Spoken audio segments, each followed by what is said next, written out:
आज जनकपुर शर्मिंदा है। इन चेहरों को ध्यान से देख लीजिए, आज जनकपुर शर्मिंदा है। मां चांग देवी की धरती ऐसी नहीं है। मां चांग देवी की धरती ऐसी नहीं है, बिल्कुल नहीं है। ना तो कभी इतनी कलंकित हुई और ना ही ऐसा कलंक इस इलाके के माथे पर कभी लगा था। लेकिन आज पूरा जनकपुर शर्मिंदा है। आज पूरा जनकपुर शर्मिंदा है। इस धरती ने न जाने कितनों का जीवन बनाया है। यहां रहने वाले कई प्रांत के लोग बसते हैं। ये आपसी भाईचारा और प्रेम की मिसाल की धरती है। अपनों को गले लगाने की धरती है। खबर को सुनकर बहुत गुस्सा आ रहा है। विश्वास नहीं हो रहा है कि जनकपुर में ऐसा हुआ है। यकीन करने का मन नहीं हो रहा है, क्योंकि मानवता को शर्मसार करने का आरोप जनकपुर की इसी धरती पर लगा है। शिक्षक और छात्र के रिश्ते में बहुत विश्वास होता है। मम्मी पापा के बाद बच्चे के जीवन में शिक्षक का बहुत महत्व होता है। लेकिन इस गुरु और शिष्य के रिश्ते को कलंकित करने की कहानी आज इसी जनकपुर की धरती से आई है।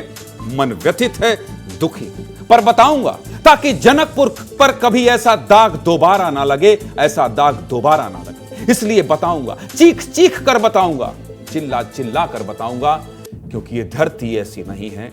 ये धरती ऐसी नहीं है। पूरा मामला छत्तीसगढ़ के मनेन्द्रगढ़ जिले के जनकपुर थाना के अंतर्गत एक नाबालिग छात्रा के साथ दुष्कर्म का है।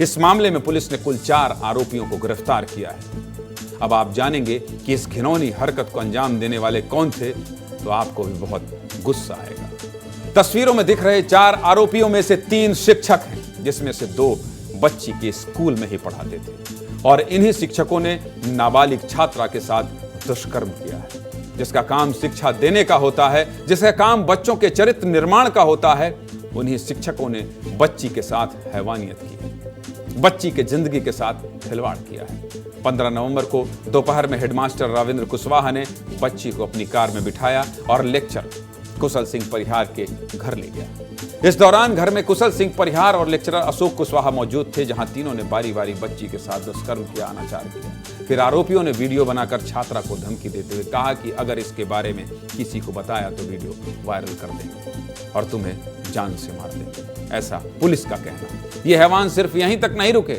इसके बाद उन्होंने दोबारा बच्ची के साथ दुष्कर्म किया। 22 नवंबर 2024 की शाम जब बच्ची दुकान से सामान लेने जा रही थी, तब लेक्चरर कुशल सिंह परिहार ने बच्ची को धमकाया और मोटरसाइकिल पर बैठाकर डिप्टी रेंजर बनवारी सिंह के कमरे पर लेकर गया, जहां बच्ची को डरा धमकाकर दोबारा दुष्कर्म किया गया। यानी कि 1 हफ्ते के भीतर बच्ची के साथ 2 बार दरिंदगी हुई।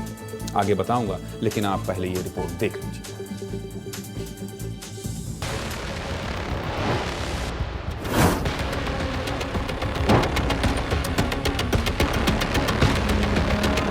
मामला है कि पीड़िता की मां ने रिपोर्ट दर्ज कराई थी कि 30 शिक्षकों द्वारा मेरी पुत्री को शारीरिक शोषण किया गया है।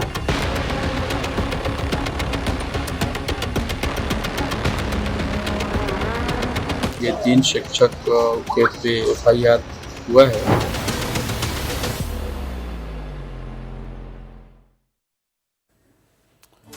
इन आरोपियों ने दरिंदगी की सारी हदों को पार कर दिया है, शिक्षक की गरिमा को धूमिल कर दिया है। इन सभी आरोपियों की उम्र 50 साल के आसपास है। 2 आरोपी 50 साल से ज्यादा के भी हैं और छात्रा 16 से 17 साल की है। अपनी बेटी से भी कम उम्र की बच्ची के साथ दरिंदगी करते हुए इन हैवानों ने यह नहीं सोचा कि बच्ची पर क्या बीतेगी। इस घटना के बाद से बच्ची सहमी हुई है, डरी हुई है, मानसिक रूप से कमजोर हो गई है। ये मामला बहुत बड़ा है, इसलिए इस पर राजनीति भी शुरू हो गई है। कांग्रेस ने इसको लेकर सरकार पर आरोप लगाया है, तो बीजेपी ने इस मामले की निंदा की है। इस पूरे मामले को लेकर क्या कह रहे हैं नेता और जनता, सुन लीजिए।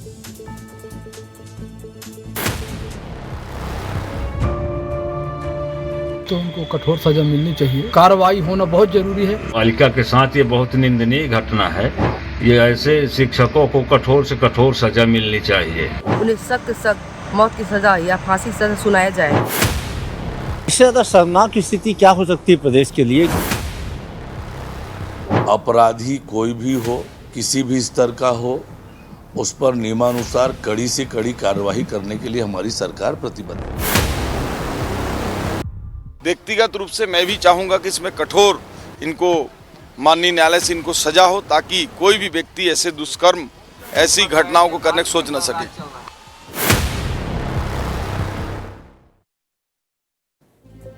ये मामला बहुत संवेदनशील है, महिलाओं की सुरक्षा से जुड़ा हुआ है, इसलिए इस पर राजनीति नहीं होनी चाहिए। इस घटना को अंजाम देने वाले सभी आरोपियों को कड़ी से कड़ी सजा मिलनी चाहिए। इन दोषियों के खिलाफ ऐसी कार्रवाई होनी चाहिए कि फिर कोई शिक्षक इस तरह की हरकत ना कर सके। इस पूरे मामले में हर दिन नए नए खुलासे हो रहे हैं। जो भी अपडेट होगा आपको बताता रहूंगा, लेकिन अब तक इस पूरे मामले को लेकर क्या अपडेट है, कौन सी नई शिकायत हुई है, ये जानने के लिए मुझे रवि के पास जाना होगा। रवि अभी कुछ देर पहले इस पूरी खबर पर तफ्तीश से जानकारी जुटा रहे थे। रवि, क्या अपडेट है इस पूरी खबर पर, बता दीजिए।